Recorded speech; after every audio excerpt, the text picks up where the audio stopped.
24장 36절부터 48절까지 말씀 보도록 하겠습니다.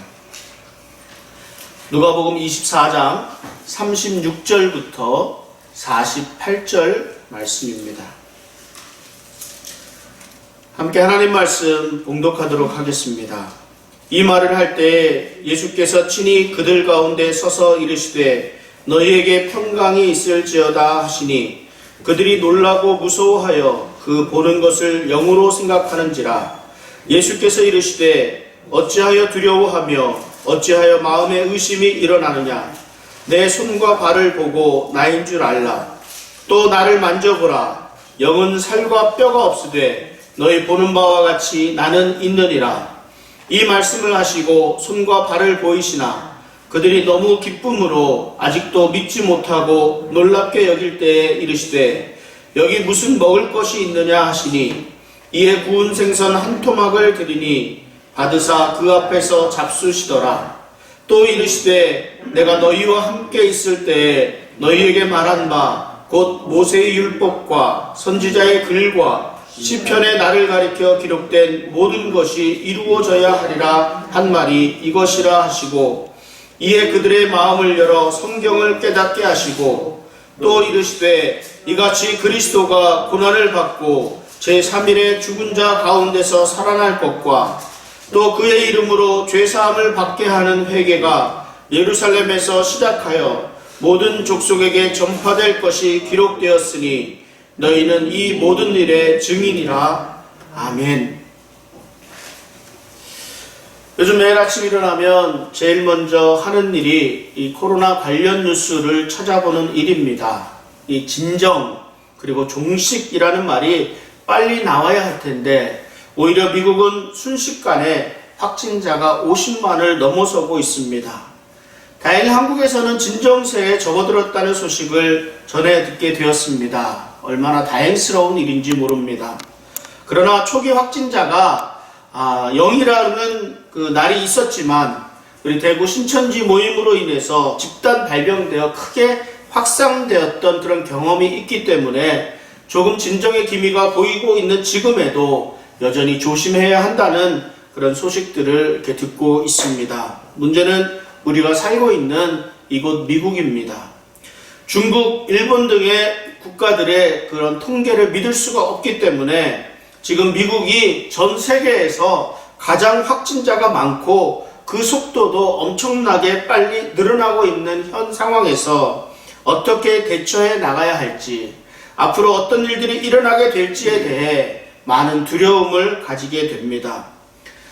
우리가 살고 있는 이곳 애리조나는 그나마 사정이 조금 나은 것 같지만 특히 미국 뉴욕을 중심으로 돌아오는 그런 동부의 소식은 참으로 암담하기 그지없습니다. 이 질병으로 죽음을 맞이한 사람이 미국에서는 18,000명이 넘어가고 뉴욕에서만 7,800명 가까이 되는 사람들이 죽어가고 있습니다. 직업을 잃은 사람들, 상점문을 열지 못해 전전긍긍하는 사람들, 크고 작은 기업들까지도 모두 경제적인 어려움에 처해 있습니다. 짧게는 2달 정도면 다시 일을 시작할 수 있지 않을까 조심스럽게 예측하는 사람도 있기는 하지만 얼마나 걸릴지 모를 이 상황이 난감하기만 합니다. 코로나 바이러스로 인해서 온 세계가 환난을 당하는 과정을 지켜보면서 정말 사람들이 할 수 있는 것이 별로 없다는 생각을 가지게 됩니다. 우리는 그저 안타까움을 가지고 조심하며 기도하며 속히 이 상황이 진정되기를 기도할 뿐입니다. 그럼에도 불구하고 우리들 마음이 불안하고 두렵게 되는 것은 바로 우리 눈앞에 죽음이라는 삶의 마지막 모습들이 너무나 선명하게 보이기 때문입니다.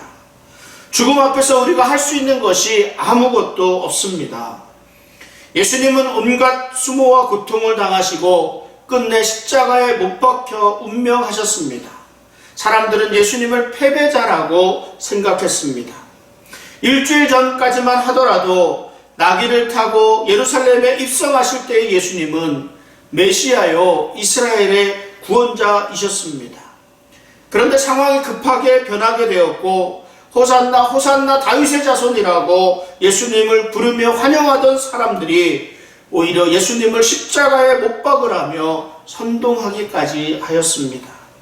당시 유대 사람들이 보는 예수님은 유월절에 예루살렘에서 자신을 따르는 수많은 사람들과 더불어 일어나서 예루살렘에서 로마를 몰아내고 새로운 이스라엘을 일으키실 분이었습니다. 그러나 정작 예수님은 힘없이 잡히시고 십자가에서 죽음을 맞이하셨습니다.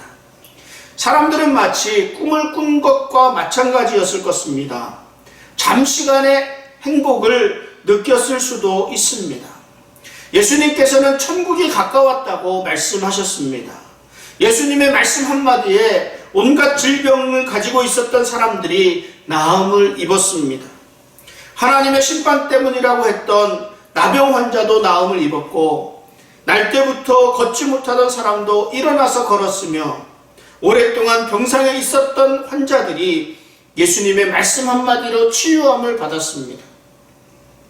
예수님은 수많은 사람들이 배고파서 굶어가는 것을 보고 안타깝게 여시고 긍휼히 여기셔서 그들을 앉게 하시고 물고기 2마리 보리떡 5개를 가지고 축사하시니 이 많은 사람들이 먹고 남은 광주리가 12광주리가 되었습니다. 자식을 먼저 보낸 과부를 불쌍히 여기셔서 죽은 과부의 아들을 살려주기도 하셨고, 이미 죽은 나사로를 무덤에서 꺼내어 살려주시기까지 하셨습니다. 당시 예수님과 함께 있었던 사람들은 예수님을 보며 희망을 품었을 것입니다. 예수님만이 이 어려움에서 구원해 주실 참 구원자라 믿었습니다. 그런데 그렇게 믿었던 예수님이 잡히시고 금방 십자가에서 죽임을 당하셨습니다. 무덤에 장사 지내게 되었고 또 그 무덤을 큰 돌로 막아놓기까지 하였습니다. 예수님이 죽음을 당하실 때 온 사방이 어둠에 잠겨 있었습니다. 이제는 희망이 사라졌습니다.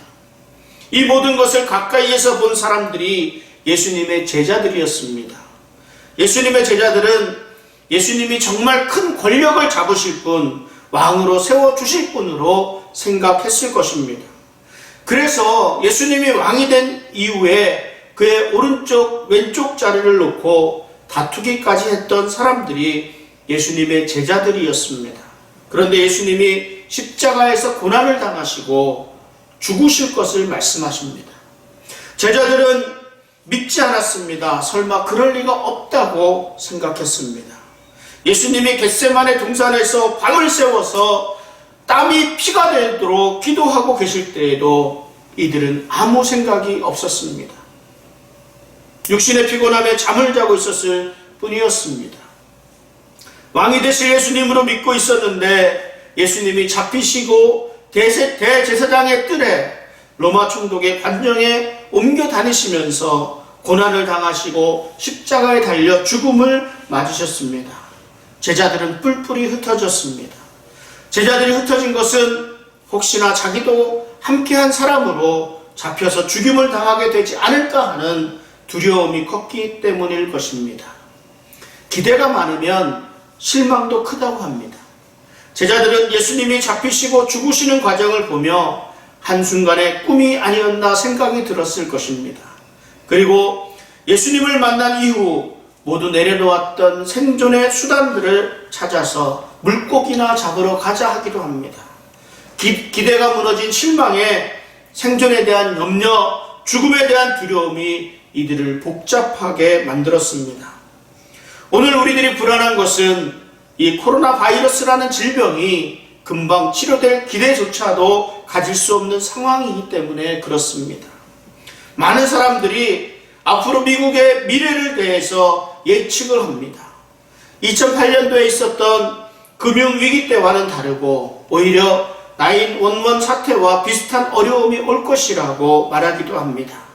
다만 911 사태 때는 단 하루 만에 일어난 일이었고 지금의 어려움은 몇 달째 계속되고 있기 때문에 더 힘든 미래를 예측할 수밖에 없다고 말을 합니다.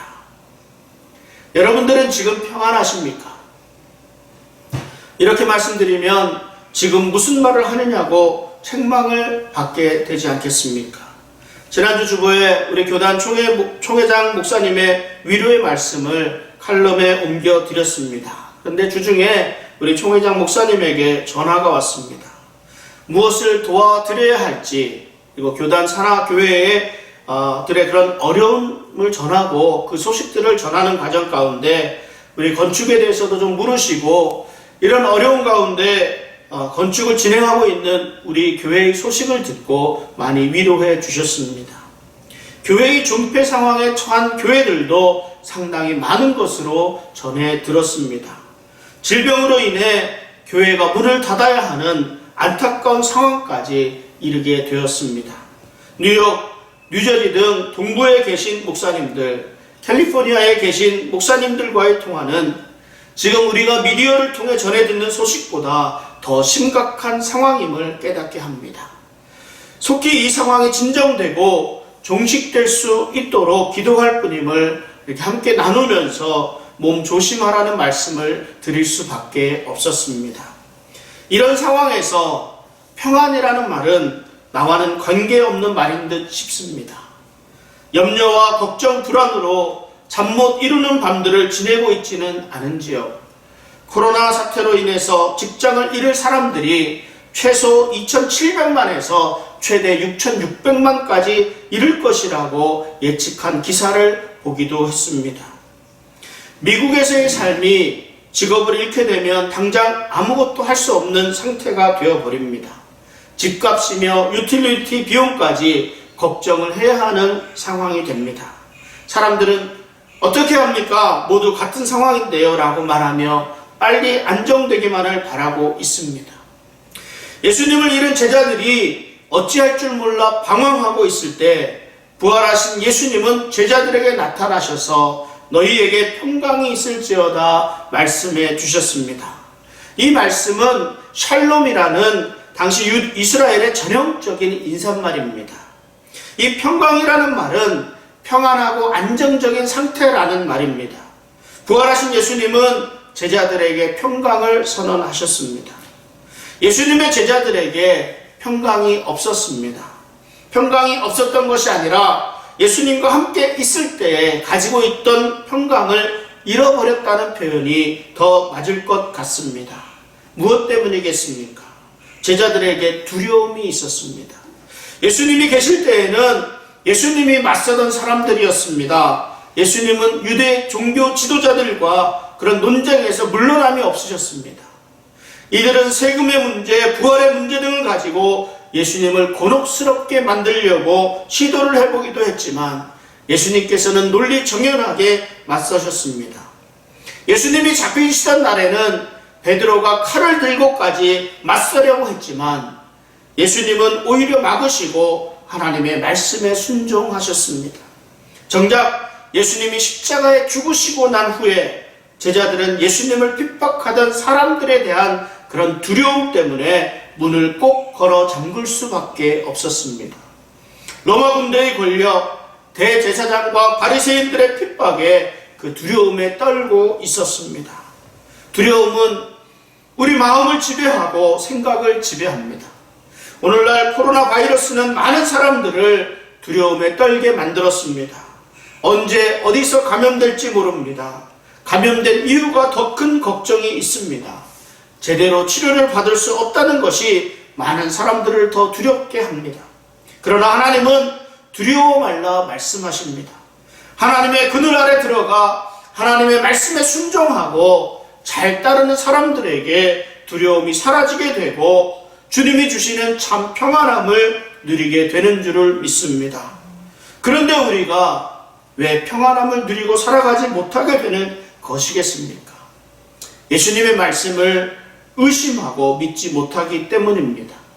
제자들은 예수님의 부활하심을 외치는 사람들의 말을 믿지 않았습니다.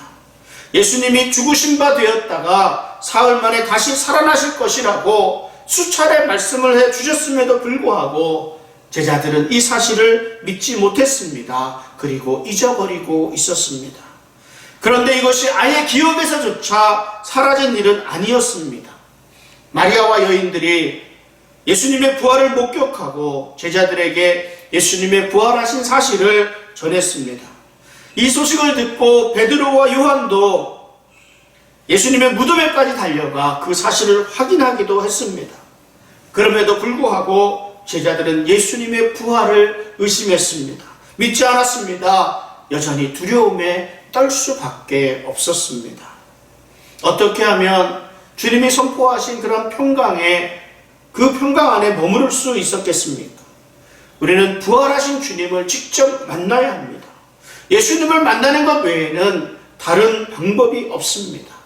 오늘 우리가 함께 읽은 본문 가운데 누가복음 24장 39절 40절 말씀을 보면 내 손과 발을 보고 나인 줄 알라. 또 나를 만져보라. 여긴 살과 뼈가 없으되 너희 보는 바와 같이 나는 있느니라. 이 말씀을 하시고 손과 발을 보이시나. 예수님께서, 부활하신 예수님께서 제자들에게 나타나셨습니다. 그리고 너희에게 평강이 있을지어다 선포하셨습니다. 그럼에도 불구하고 제자들은 두려움에 떨고 있었습니다. 예수님의 부활을 의심하고 믿지 못했습니다. 예수님의 부활하셨다는 사실을 놀라고 믿을 수가 없었습니다. 예수님은 제자들에게 손과 발을 내어 미셨습니다. 손과 발을 보고 믿으라 말씀하십니다. 손과 발을 먼저 보라 말씀하십니다. 이것도 부족한가 음식을 먹어보시기까지 하셨습니다. 영은 살과 뼈가 없지만 예수님은 살과 뼈를 가지고 계시고 음식을 드시기까지 하셨습니다. 예수님은 이렇게까지 하시며 제자들의 두려움을 없애주시고 믿음의 확신을 가질 수 있도록 하셨습니다. 사도 바울은 고린도전서 15장에서 부활에 대해서 이렇게 설명합니다. 썩을 것으로 심고 썩지 아니할 것으로 다시 살아나며 욕된 것으로 심고 영광스러운 것으로 다시 살아나며 악한 것으로 약한 것으로 심고 강한 것으로 다시 살아나며 육의 몸으로 심고 신령한 몸으로 다시 살아나나니 육의 몸이 있은즉 또 영의 몸도 있느니라. 그러면서 15장 51절 52절에 보라 내가 너희에게 비밀을 말하노니 우리가 다 잠잘 것이 아니요 마지막 나팔에 순식간에 홀연히 다 변화되리니 나팔 소리가 나매 죽은 자들이 썩지 아니할 것으로 다시 살아나고 우리도 변화되리라. 아멘. 여러분 무엇이 두려우십니까? 무엇이 염려되십니까? 우리 육신의 죽음이 두려우신 것은 아닙니까? 요즘에는 목이 조금 간질거리기만 해도 혹시 감염된 것은 아닌지, 기침을 조금만 콜록이게 되더라도 혹시 감염된 것은 아닌지, 얼굴이 조금 화끈거리기만 해도 혹시 감염된 것은 아닌지 염려하고 걱정을 합니다. 지나가는 사람이 기침하는 것조차 두렵습니다. 상점 출입문 손잡이 잡는 것조차, 가트에 손잡이 잡는 것조차 두렵습니다. 우리가 무엇을 두려워해야 하고 무엇을 조심해야 하는지 이 시국에 돌아볼 수 있어야 합니다. 우리가 죽음을 두려워할 이유가 없는 것은 우리는 부활하신 예수 그리스도의 능력으로 우리 또한 부활의 기쁨을 누리며 영원한 삶을 살아갈 것이기 때문입니다. 그러므로 두려워할 이유가 없습니다. 죽음이 우리를 두렵게 하는 것은 죽음 이후에 주어지는 하나님 나라에 대한 소망이 없기 때문입니다. 예수님을 믿고 구원받았다는 그런 확신의 부족에서 오는 것입니다. 우리의 살고 죽는 것은 하나님의 뜻에 달려 있습니다. 그렇다고 뻔히 위험한 것을 알고 뻔히 죽게 되는 일이라는 것을 알면서 죽음으로 내 자신을 내던지는 것이 현명한 사람의 일이겠습니까? 그렇지 않습니다. 미련하고 어리석은 사람의 행동입니다. 코로나 바이러스는 우리에게 두려움을 주는 대상이 아니라 조심하고 주의를 해야 할 대상입니다. 이 전염성이 강한 질병을 통해 하나님이 우리에게 주시는 분명한 메시지가 있습니다. 죽음을 두려워하지 말고 하나님을 두려워해야 함을 분명히 깨달을 수 있어야 합니다. 우리 트럼프 대통령은 이 뜻을 처음에 제대로 파악하지 못했습니다. 오늘 부활주일입니다. 그런데 초기에 부활주일을 함께 지킬 수 있었으면 좋겠다는 말을 들은 기억이 있습니다. 우리가 긍정적인 생각만으로 문제가 해결되지는 않습니다. 질병으로 발생하는 눈에 보이는 어려움에만 집중하지 말고 이 어려움 가운데서 구원하시는 하나님의 구원의 손길을 경험할 수 있기를 바랍니다. 우리 안에 두려움을 없애고 평안이 가득할 수 있는 것은 부활하신 예수 그리스도와의 인격적인 만남을 통해 의심 가득한 마음, 불안한 마음, 불신앙으로 인해 하나님과 멀어진 내 마음을 바로잡아 우리 예수 그리스도의 부활의 능력을 힘입는 것뿐입니다. 그리고 예수님은 어떻게 부활의 능력을 가질 수 있게 되는지 설명해 주십니다. 누가복음 24장 44절부터 45절까지의 말씀입니다. 함께 읽겠습니다.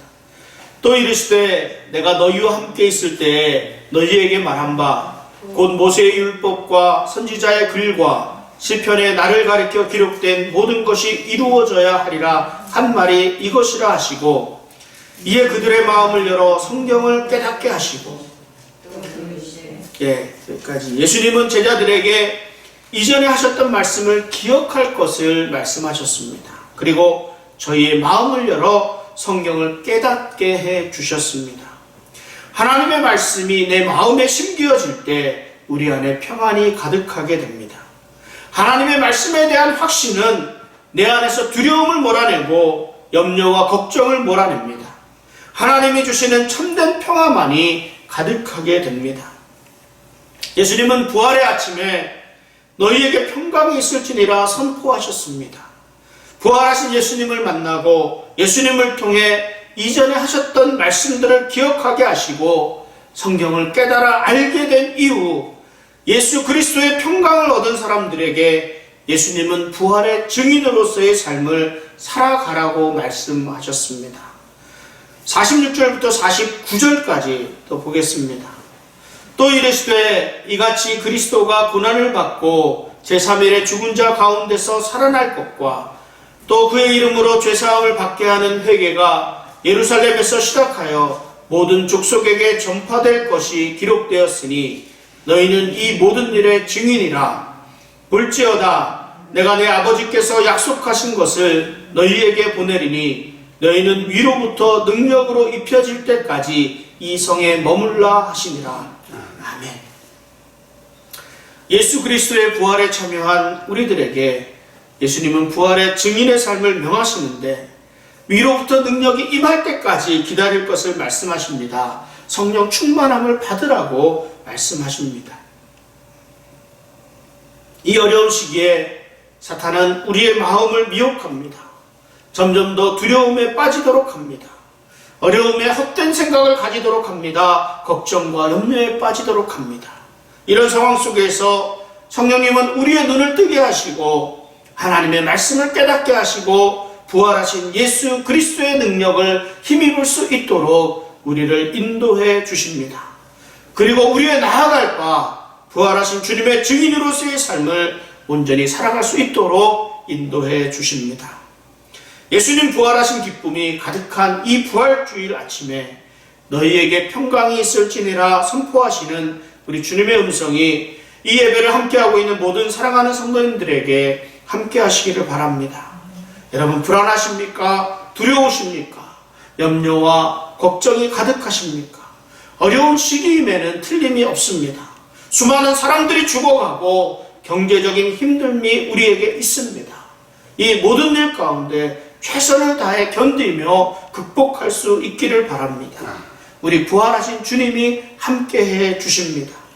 부활하신 주님의 능력을 힘입을 수 있기를 바랍니다.